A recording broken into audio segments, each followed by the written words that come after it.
what you want, when you want it, where you want it. This is The Mesh.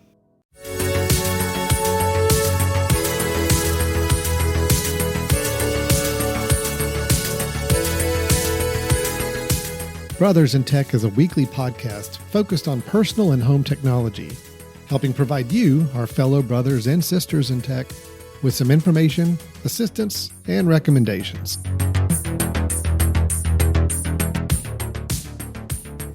In this episode of Brothers in Tech, the brothers discuss the best strategies for sharing your videos, whether it be with just friends and family or the entire world.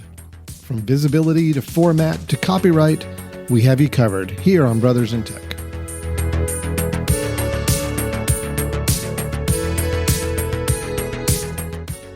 Hello, everyone, and welcome to Brothers in Tech here on the Mesh.tv podcast network. My name is Alan Jackson. With me is Brian Jackson. We are the Brothers in Tech. Getting close to holiday times. Hey, it's getting close to holiday time as we're recording this, Brian. So, it's a little bit of time we'll actually be in person before too long here. This is holidays. Seeing you at Christmas is really, not going to be that exciting because I've been seeing you every week. And, not that it was that exciting beforehand, but now it kind of feels really anticlimactic. Like, I'm going to see you. Now, I haven't seen you in person in a couple of years, maybe, or at least a year. It's going to be just kind of hi, Alan. Good to see you. Yeah. I'm wondering if, when I see you, will I want to go in the next room and FaceTime you so that I see you the way I normally see you and talk about it? We are going to record an episode or two, I think, while we're together, but I'm going to advocate that we do it from different rooms because I think it throws off the mojo a little bit. I agree. Our flow is so good right now. It is the digital transmission. Yeah. don't want to do anything that's going to don't mess with perfection, Alan. Don't mess with perfection. I agree. No, I'm doing good, Alan. I'm excited for another fun-filled episode of Brothers in Tech. And it's just you and I, back to our roots, right? No guests throwing us off this time. We're here ready to just plug forward. So, yeah. Well, and we have a fun topic to talk about. At least I think it's fun. This is something I'm excited to talk about. Realize you're the one who said fun about backup, right? Just remember, I'm going to continue to bring that up. You were so darn excited about how to back up your computer. So Brian, anyway, I need to go back and check our stats. There's a good chance that the backup episode might have been our most popular episode. I'm not. Well, you listen to it all the time. You listen to it, download it all the time, don't you? I'll circle back and let you know if that's the case. Okay. I'm pretty sure that was the case. Please this one I do think is actually fun. I think a lot of people will find fun. We're going to talk about video sharing. Now, we've done some previous episodes about shooting video, like with your camera phone or maybe some small camcorder devices. We've talked about ways to watch videos, through like video services, streaming services, movies, TV shows, and all. But what I want us to talk about today is the idea of taking a video you shoot, you create. Maybe it's a home video. Maybe it's a video of a performance of some sort. Maybe it's just a video you just did for fun and sharing it with people. Now, I say people loosely because could be sharing with just your family. Could be sharing with a group, a community, an organization, a large group of people, whatever that group may be. The idea of sharing a video with them. And we're going to talk through kind of the more specifics of that, specifically using a service like YouTube to do that, which is what I'm going to be kind of advocating, but we can definitely talk through some different options too.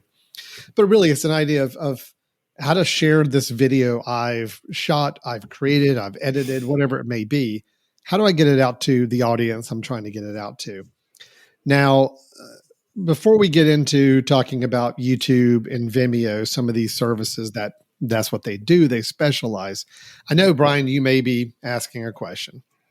You may be saying, well, why can't I just, if I shot the video on my iPhone, why can't I just airdrop it or message it or something to other users? And, I was actually going to ask, why can't I just put it on a VCR tape and send it to you in the mail? That was really going to be my first and most efficient way of doing things, right? No, but I There's a am. VCR player in my office. I don't know if you can see that in the camera, but seriously, I do keep one around because you never know. So yeah. No, I know that is actually a truth. So if I shoot a video, let's say that I go home and taking some holiday video on my phone, and I want to share it with people. It sounds like, and a first option that people have is, well, I'm just going to text it to them, or I'm going to share it via my share file on the phone itself, and say, share this with Alan. Might as well text it to him or email it to them. Right. So tell me why I may not want to do that. Well, and I'm going to say that's still an option. I'm not going to say that that's a bad option. It is an option, but there's a few things you got to keep in mind with it. A, can all the people you're texting it to receive video as a text message? Can they receive video by email? I mean, think about it, even by email. Sometimes the video has to be fairly small for it to be attached as an actual video to an email message. So then you're really restricted on kind of what you could send file size wise. Then there's, some of your people you're texting to or sending the message to, if you're sending a video to them, that may be a pretty big file for them to get on their phone, whether they have storage enough for it to save that video and keep it, whether they've got the right kind of data and bandwidth on their phone to really watch it. I mean, if you're talking like a 2-hour concert, I'm just saying in theory, you're sending to somebody. Let's say it was a performance. Somebody in your family's got a band, and they were putting on a performance, and you take the whole 2 hours, and you're going to send it to everybody. That's a huge file, and to send it by text or even by email, you're going to run into a lot of complications, or could run into complications. So now, if it's just I've got my spouse, or I've got one person that I'm going to share this video with, and I know that they've got an iPhone just like I do. And, I think they're pretty tech savvy, and they probably have plenty of storage space for it. Yeah, I'll probably send it to them that way, just because it's a one button, easy thing to do. But there's just enough situations where you've got that kind of video, and you're trying to share it to, let's say, a dozen people, and you really want to make it to where everybody can watch it easily. They can see it on the device of their choice. So maybe some people want to watch it on a TV set. Maybe some people want to watch it on their computer, or some people want to watch it on their phone. That's why you would use a video sharing service like YouTube to put your video up, because it kind of eliminates a lot of those issues. You don't have to worry about how they can watch the video, because YouTube's pretty ubiquitous right now. I mean, just about any kind of device you can get on the internet, you can access YouTube and you can watch a video. YouTube will take care of your video and format it and compress it and all the back end technical stuff to make it play the right way on different people's computers. So if you've got somebody that's going to watch it on a very, very slow data connection iPhone, YouTube can play a version of it that's going to be a lot lower quality version that will play better. If somebody's watching it on their TV and they want to see it in the best resolution that you shot the video in, YouTube's going to allow it to be formatted that way so they can watch it that way too. It just kind of centralizes everything for you as far as videos go. And so I think that's a service. I don't think enough people maybe consider using it for personal purposes. I think you think YouTube and you think, well, it's for businesses, it's for groups, it's for entertainers, it's for people public display, right? You're trying to get millions of views on YouTube. And it absolutely is driven by that. But everybody who has a Google account, and that is one caveat, you do have to have a Google account. That's something you just can't get away with on YouTube. Everybody that has a Google account has access to a free YouTube channel, personal channel they could turn on and start publishing videos to right away. So we'll get to that in a minute. So Alan, let me back up just a second. So initially, if I take a video on my phone, and I think I'm speaking for a lot of people who have had this, let's say in the last 10 years, you take a video or you find a video, right? That maybe you're finding a video online, or you have a video on your computer and you want to share that with someone else. It used to be, step one was, well, okay, I'll just email it to them. Okay. And we've all been in that situation where when you email someone a file, all that is doing is transferring that file, and you still have to, on the other end, have a way to play that file. So I think we've all been in the situation where someone sends you an email, You open it up and it's like, I don't know how to play this file type. Okay, well, maybe this was something on Windows Media Player that isn't going to play on QuickTime. It isn't going to go Mac versus PC, all of that. So in terms of transfer, it's just like me sending that VCR tape through the mail. All that email is doing is giving you that tape and saying, you got to figure out how to play this, right? Yeah, you're on your own. Yeah. So the kind of the second option where texting, right? Same idea, right? You could send a text file to someone, they open it up on their phone, and their phone doesn't have a way to play it. Now, if it's a video, most likely they will, but there are some types of video files that, an iPhone won't play that a PC phone or a Android phone might play because of the particular type of program. So messaging is still doing the same thing, although it has the ability to play within that. So what you're suggesting is that rather than actually giving files to people, you display files, right? You have it in a way that people can actually see it, and it's being presented to them, presented to them. So it's almost like you're saying, here's the program that I want you to use to display this, and you don't have to download a program. It's just you go to this site where the program is there. So it feels like that's a really, really clean way. It takes the idea of downloading anything off the table. You don't have to worry about space and size, right? You don't have to worry about compatibility, all of that. I do want to know a little bit about security, because to me, if I'm working at school, and this is something I get all the time, is I have maybe a video of class that I need to share with students. Well, we'll share it via, Moodle or some form of, classroom management, or I'll go on and use Google Drive and I'll post it to Google Drive and then send them a link. Okay. Yep. And it also still does its own little video player within that. So tell me a little bit more about why I might want to use something like YouTube, where it is actually being posted as opposed to more secure, kind of just directly shared with someone. Well, I'll back up and say that, I consider YouTube, and Vimeo is the same way. Vimeo is another video sharing service you may have heard of, Vimeo.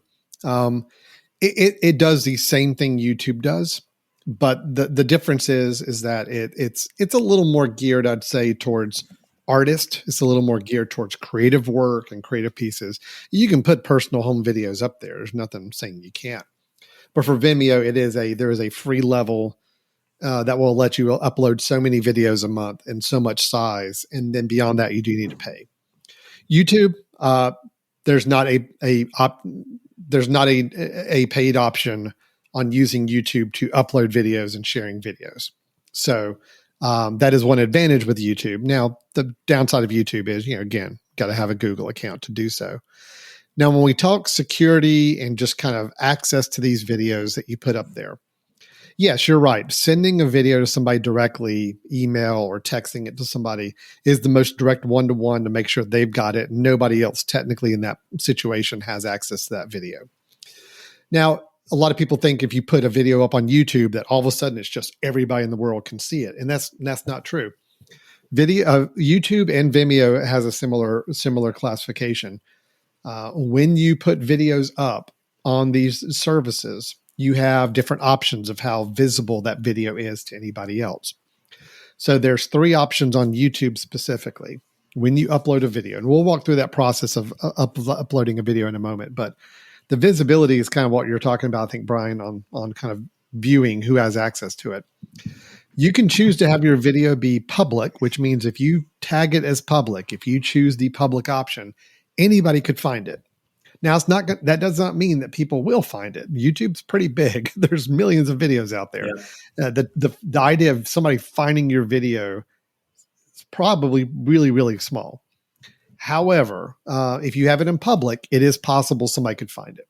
Somebody could just be searching on the actual thing that your video is titled. If you titled it Son's concert, music concert, and somebody does a search on YouTube for Son's musical concert, they'll find your video possibly. So it's public at that point. The other 2 options are interesting, and they're also a little confusing. So I want to kind of clarify this. The second option is called unlisted. And unlisted basically means that it's on YouTube. People cannot search YouTube and just find it naturally. they have to have the actual link to get to the video to see it. So that's what it means by unlisted. It's not listed in any of the Google directories, but anybody who has that link can watch the video. This is the way I typically share most of my videos is that, look, I'm going to put it up and it's an unlisted video. I don't need anybody in the public to see it, but I want to make sure that I get this link to this video and that anybody I give the link to has access to see the video. So think about a family video. Think about you want to share it with your family. You go, you put it up on YouTube, you get the link, you set it as an unlisted video because I don't need everybody in the world to see it. I just want my family to see it. It gives me a link. I send that link by email out to the family members and say, hey, here's the video I just put up. Everybody can check it out. Oh, and by the way, if you want to forward it to another family member that maybe wants to see it, you can do that because the link will work for anybody. Now, granted, could somebody forward it out and send it out to a mass email list and everybody see it? Sure. I mean, again, I wasn't making it public. I wasn't not making it public because I was scared people were going to see it. I just didn't really want it to be like just found on Google searches or YouTube searches. So that's kind of a middle ground option. It's like you're not trying to keep the video locked down for only certain people to see it, but you just don't want it to be out there in the YouTube public view for anybody to find naturally. Yeah. So that's kind of a second option. Now there is a third option called private. And private does mean that I'm going to identify the actual people that will have access to see this video and only they have access to it. Now, everything hinges on people having to have Google accounts. You have to be able to say, okay, Brian, I'm going to put your name as a user that can view this video, but it's going to look you up by your Google account, and that's the account I need to give access to. So when you arrive on YouTube, to view this video, if you're not already logged into YouTube with that account, it's going to ask you to sign into YouTube or sign into Google with that account in order to see this video. But that is the best way to lock it down to exactly who you want to have access to it. It takes a little more work because you've got to go in and make sure you can kind of find everybody that you want to add. They've got to actually have YouTube accounts or Google accounts to do it. But if you really want to keep it locked down, that is the way to do it. That is a private way. Nobody can find it or see that video unless they are on that authorized list of users that you created for it. So if I'm taking video of family members, maybe young family members, children, and I'm very nervous about having any sort of images of kids up for public domain, public use, then the private is the most secure way of doing that, right? Make it private, share it only with the people that you know you want to have access to that information. And then they can or cannot share that to someone else at that point? No. They cannot. They so cannot. It's only you. You can decide who gets to see it. And then the only way that can really be shared is someone else hacking and doing screened video shots of what they saw or displaying it publicly, right? That's the best way at that point to lock it down. And that's the case with anything. Yeah. You can go back in and add more people to that private viewing link. So it's not like you're locked in. I mean, if you decide, oh, wow, there's 5 more people, I want to actually let them see that video. You can go back into the video on YouTube as the author of it and go in and say, oh, yeah, let me go ahead and add these other 5 people. And now if they go in and try to view the video, they will now be able to see it where they were not before. You have that control when you set that up. Yeah. So I think that's important things to note. I mean, I think everybody that thinks that if I put it up on YouTube, it's just there for the world to see, and I don't want that. And just know there are different levels. And I personally love the unlisted level. To me, that is what I use for most of my videos. Again, just because it is easy to share a link. I don't mind it if some people want to share it with some of their own contacts or friends. I just don't want it out there for the entire world to stumble across and find easily.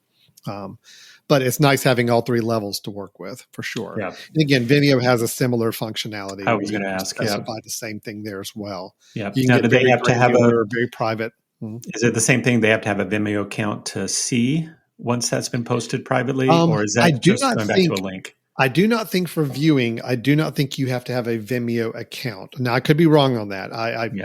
I do not think for just if you set them up by their email address. I think what it is you put in their email address as users, As long as they get an email from Vimeo saying that there's a video available for them to see, they can see it. But it's whether or not they need to have a free Vimeo account, that I don't know. Okay. It's been so long since I've had to go in and set that up. So yeah. But let's talk about a couple more specific or particulars here. And again, I'm going to hit YouTube mostly on this, but a lot of what I'm talking about is very applicable to Vimeo as well. I already mentioned how with YouTube, you do have to have a Google account. Now, this is the way Google works with YouTube, and it throws some people off, but this is the way it works. Your Google account is your personal account. It is attached to you as an individual. So Brian Jackson, you have a Google account if you set one up. It gives you a Google address. That is your Google account. Now, there are ways to use other email addresses and link it to your Google account, but that's another conversation. Let's just focus on the idea that you need to have a Google account to do so. Everybody who has a Google account has the capability of setting up a personal YouTube channel for themselves. And that's the way YouTube defines it, is a channel.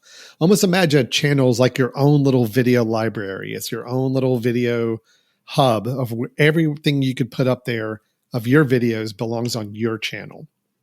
What you have to do is when you are logged into Google and you go to YouTube, there will be an option up in your top right corner. And I'm not going to say the specific option because Google changes the way these menus work like every few months. So it could be out of date pretty easy. But you need to look for the option of saying that when you're in YouTube, logged in with your Google account, I want to create a new channel. Okay. And in theory, as of the way it's working today, it should give you an option of saying, do you want to create a channel for you personally? Or do you want to create one for a business or organization? We're not going to get down the business route. That's if you truly like have a store, a restaurant, a business, a group, and you do want to create a channel for them. You could do that. But for personal purposes, you can create your own personal channel. So it would be Brian Jackson's YouTube channel. Okay. And at that point, Brian, popular. Mm-hmm. Yes, obviously. Right. At that point, right away, you have the capability of uploading videos to that channel. Okay. Now, for anybody who's not familiar with how that works and sending things up to YouTube, you do have to actually send the videos up to it. And you've got a couple different options on how you do that. You can upload a video file that's on your computer. If you have a recorded video file, an actual playable video that you can double click and watch on your computer, and you have that video file, you can tell YouTube, I'd like to upload this video to my YouTube channel. It'll let you navigate your computer, find your file, and upload it for you. If you have a mobile device, a mobile phone device or tablet where you have recorded a video, or maybe somebody gave you a video and you want to put it up on your YouTube channel, you can use the YouTube app that may be on those mobile devices, and it has the capability of saying, I want to upload a video. It'll let you choose a video from your camera roll, your photo library, your video library already, and you can do it from there as well. So it's gotten fairly easy to upload videos to YouTube nowadays. They make it pretty simple. They will take a lot of different video formats. So video formats are not as big of a deal as it used to be years ago, where we had so many different types of videos floating around. Nowadays, there's a lot more uniformity to it. Yeah. YouTube will still take the format you have and work with it in most all cases. Yeah. YouTube will let you upload the video.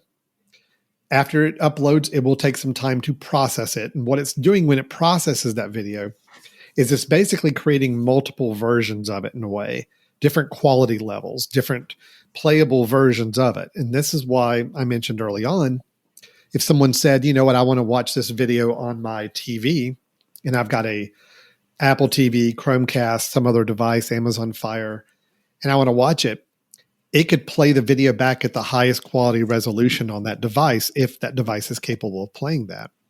If I'm watching it on my phone and it's a low data speed I'm on, it may give me the lowest quality version it could play. but it's still playing the same video. It's just YouTube is handling all of that for you. It is processing your video in that way.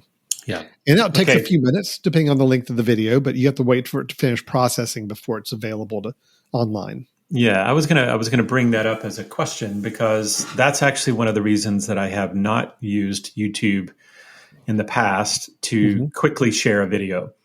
Right? If I take a video and I want to share it to someone and let them see it, that's where texting to someone is pretty easy way to do that. It gets across very quickly. They open it up, they see it, it's all done. Doing it to YouTube means you do have to go through this processing. And if I have let's say an hour or 2 hour long presentation, it takes quite a while for that to process. I'll come back later and say, still processing, which means I'm not able to share it right away. Or if I am, they're not able to see it right away. So just kind of a hint to people, it depends on what your long-term use of this video is. If you want this video up there to be able to share with lots of people, you want the best experience for them to see it, and you're not necessarily talking about sharing a video at the moment you are looking at the person, or you're talking to them on the phone saying, hey, let me show you this video. This is not the way to do that. But if you want that video up there for other people to see in the future and for you to be able to share again in the future, this is a great move, right? No, I think that's a good way of looking at it, is that this is not, sharing services like Vimeo and YouTube are not they're not really meant for a quick one-time, quickly show somebody a video type of thing. This is truly I've got a video and I'd like to put it up. I'd like to keep it up in an online library, which is something YouTube is also good for. It's actually something I use it for, is kind of as a personal like backup library of some videos that I just want to make sure I always have another backup version of somewhere. And if I ever did want to share with somebody, I could. But it is meant a little more for not perpetuity, but for a longer term viewing. It is I want to have this video available for however long in the future.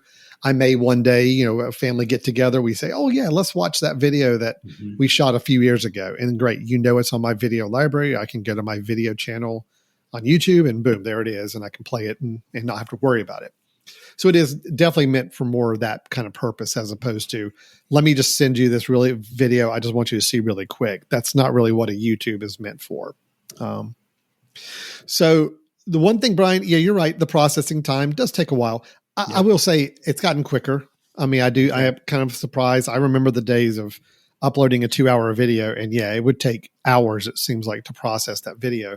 It seems to be a lot faster now. I'm not going to say it's, blinding fast. It's still going to take some time to do it, but and sometimes it'll let you know if you set up your notifications on YouTube to say, hey, let me know whenever the video's done processing. It sends you an email and say, yeah, you're ready to go, and here's the link to that video you just put up there.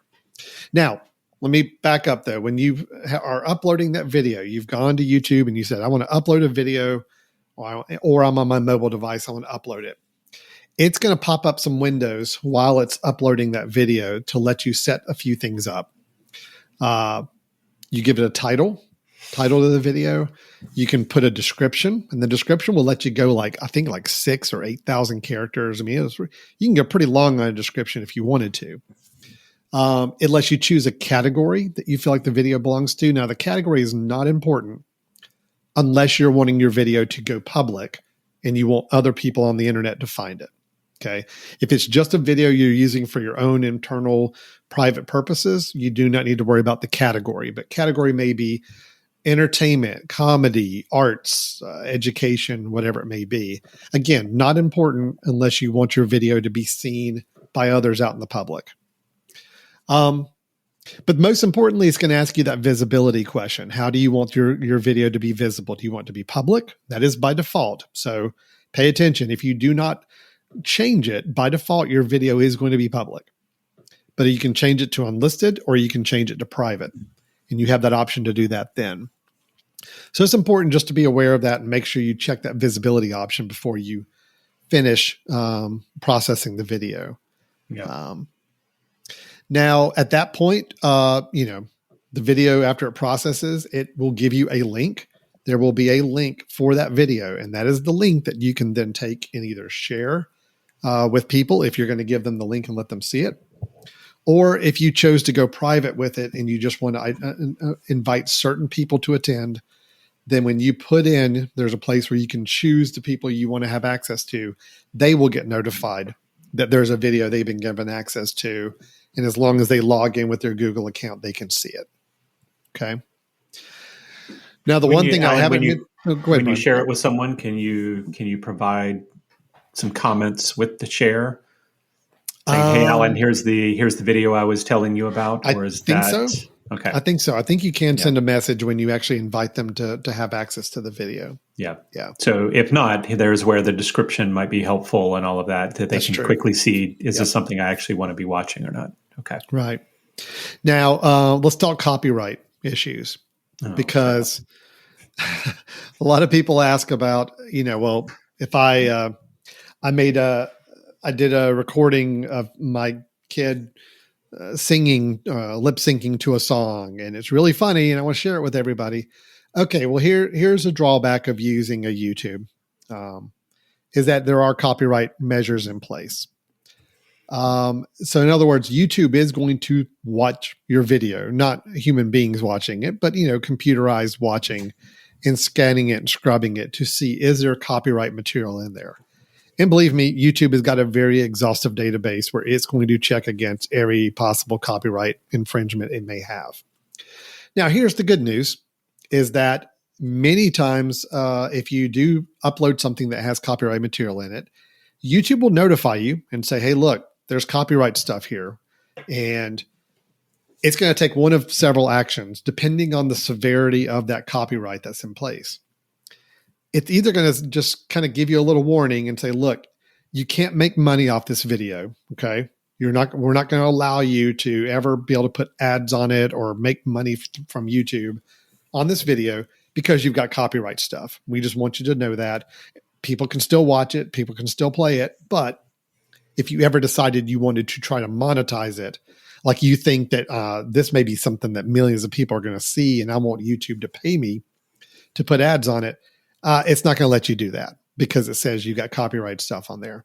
Now, some copyrighted material, especially if you've got an entire song on there, or especially if it's a very popular song right now, YouTube could block the video after they see that copyright material. They could just say, look, your video cannot be played in the United States, or maybe it's blocked in other countries. I've had that happen a lot of times with some videos we've put up where it says, well, your video is blocked in, the Netherlands. I don't know why, but the copyright there was a little bit more stringent. So nobody in the Netherlands can see my video, but it's okay to play in the United States. I just can't make any money from it in the future. Again, for personal purposes, generally it's not a huge issue, but if you did put up a full song, fairly a modern or more popular song, there's a good chance YouTube's going to not allow it to be played because of that. So, people can definitely push the boundaries and see what YouTube will allow or not allow. I'm not saying don't ever put things that are copyright material up there, because you've seen tons of videos online on YouTube where people are lip syncing to songs, they're performing songs, they're doing clips from movies and talking about it, all of that. And that stuff still plays. It's just going to add restrictions. It's going to say you just can't monetize this. You can't make money from ads. And if that's okay with you, then you're good. But just be aware that YouTube may block your video altogether if it feels like the copyright's a little too blatant, or something that checks against their system. So, but the last thing I want to mention, Brian, about this whole sharing service idea, I mean, that's really all there is to it at this point. If you use a YouTube, you use a Vimeo, you can easily upload the videos. There's not really any true limit to the amount of videos you can put up. Now, I will say if you start a new YouTube channel, initially, YouTube may limit how long the video is you can upload your first little bit. And they'll typically notify you and say, you're just temporarily restricted to 15-minute videos or 30-minute videos for a while. But that normally goes away pretty quick after they've seen you start to put a few videos up. They start to allow longer videos to go up. So YouTube changes the rules around on that from time to time. So you just be mindful that if you've first time using YouTube and you've recorded a 3-hour concert and you're so excited about putting it up online, YouTube may prevent you from uploading long videos initially because of that. But it is a restriction that will drop at some point and let you upload longer videos once you get in the habit of putting up some shorter ones first. And the last thing I was just going to mention on this, and then Brian, I want to hear any questions you've got or feedback, is if you do decide, let's say you did record a really funny video with your family and you're sharing it with your family, but then you realize, wow, this is actually something I'd like to put up and make public. I think this could be huge. I think people would like to see this, and I want to maybe even find a lot of people to watch it. The good news is you don't really have to do much to make it now public. I mean, you can actually go back into your video library on YouTube, choose that video, and instead of making it unlisted or private, you can change it to public. Once you do that, everybody in the world can find it. But not everybody in the world will. And don't have any misconceptions that just making it public means all of a sudden you're going to get thousands or millions of views. There's a lot of videos on YouTube, a lot of competition. The things that you can do to at least try to make your video be a little more visible on the public is really pay attention to the title of your video. Feel free to go in and modify the title of your video, make it something with some key buzzwords that you think people might be searching for or might be willing to find. And also make sure it's in the right category. If it's entertainment, if it's comedy, if it's educational, whatever it may be. The last thing I'll mention as far as a way to try to get your video a little more visible is the thumbnail. Now, Brian, the thumbnail image of the video that you put up on a YouTube channel is when you're scanning YouTube and you've got all these videos to choose from. The thumbnail is that static image that you see that kind of represents the video on the YouTube app or on the YouTube website. By default, YouTube's going to pick a thumbnail image from a frame of your video. So it's just going to pick one at a certain point and say, yep, that's your thumbnail. That's what we're going to use. You do have the option to go in and change that thumbnail, though, in that same place where you can go in and change your title and you can change your description. You can also change the thumbnail of your video. You can either choose a thumbnail from your video, like an actual frame from your video, or if you've got graphic design skills or maybe know somebody who does, you can actually create your own thumbnail and do anything you want on that thumbnail, any kind of text, any kind of images that you think might get people's attention. And you can upload it and change that thumbnail within your YouTube channel for that video. The biggest thing YouTube users will use to find your video is going to be your title, the thumbnail, and then knowing what category it belongs in. The description is not as important, but by all means, you can put in some information about your video in the description as well.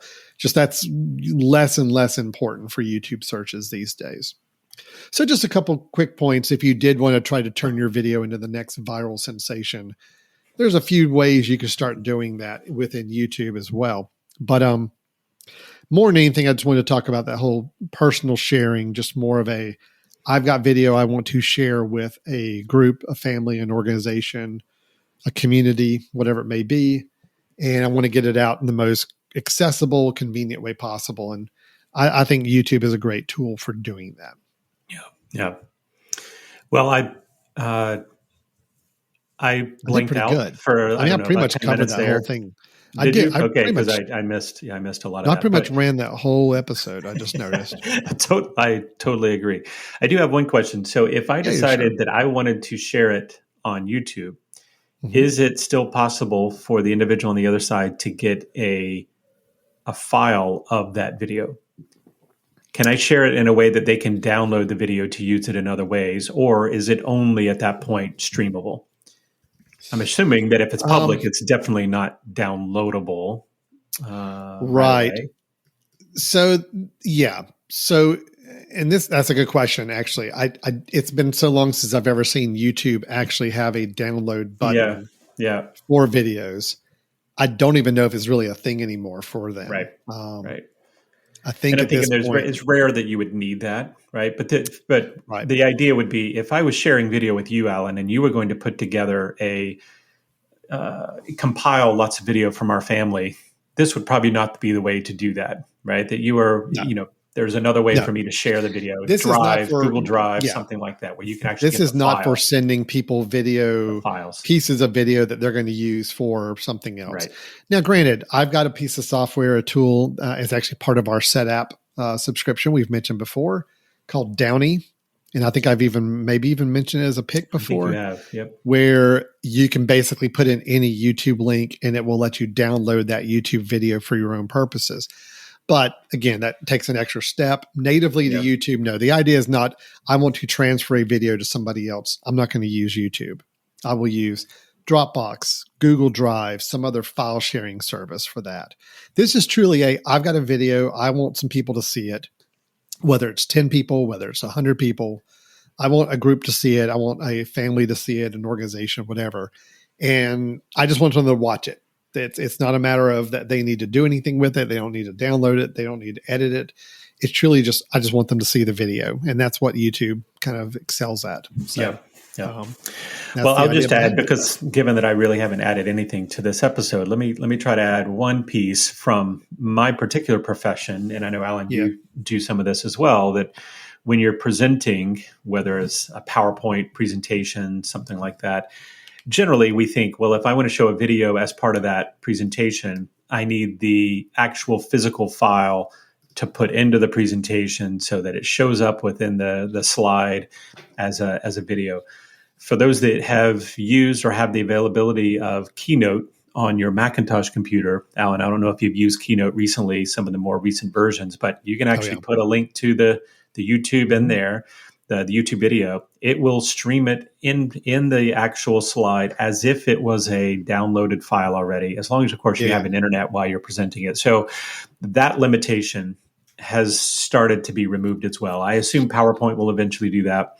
They'll eventually find a way to kind of stream within the slides from YouTube. But so if that was a drawback, if that was a drawback at one point, which always was with me, if I wanted a video, I didn't want to have a link in my slides that then opens up another web browser. That whole issue of kind of showing them something via YouTube. Now you can actually, with Keynote, have that show within the slides itself. So, No, absolutely. That's great. You're right.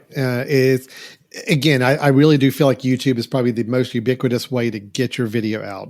I mean, even if you have a website, they provide you with embed code for any video on YouTube where you can embed that video into your website and it can play within your website without you having to worry about hosting a video file or video format or whatever to work on.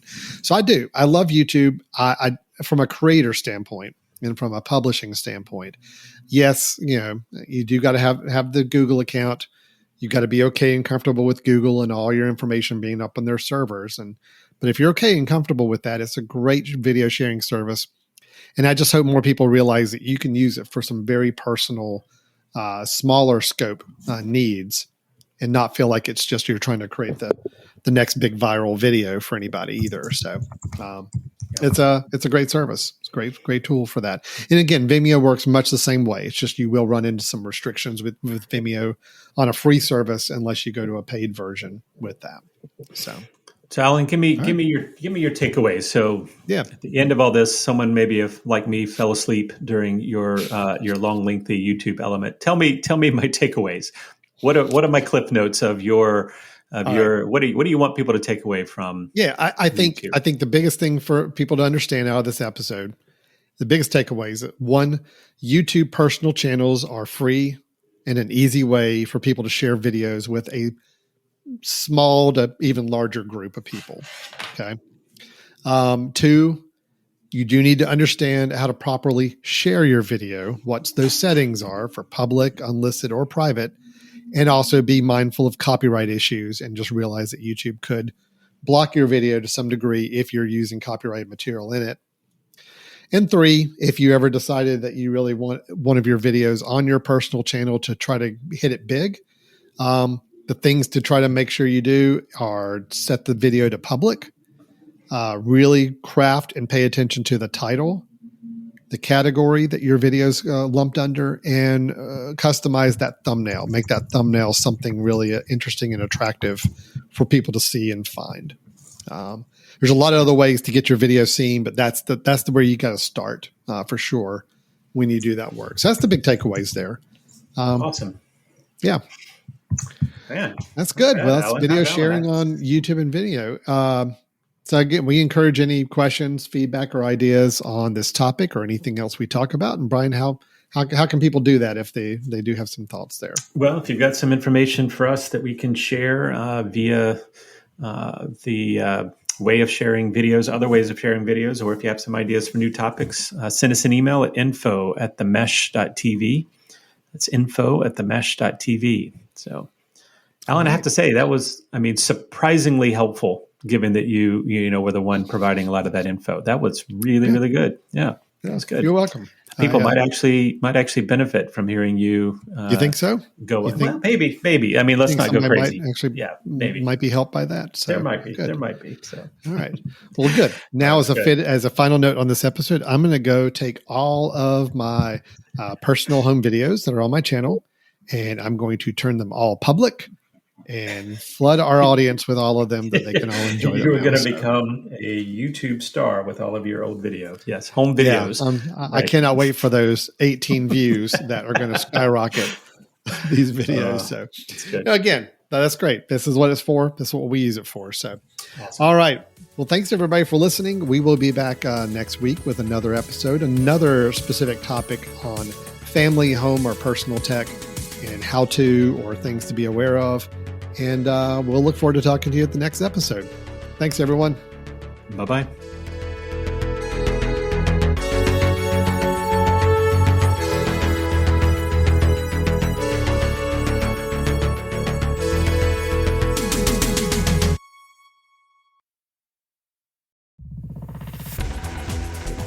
You've been listening to The Mesh, an online media network of shows and programs ranging from business to arts, sports to entertainment, music to community.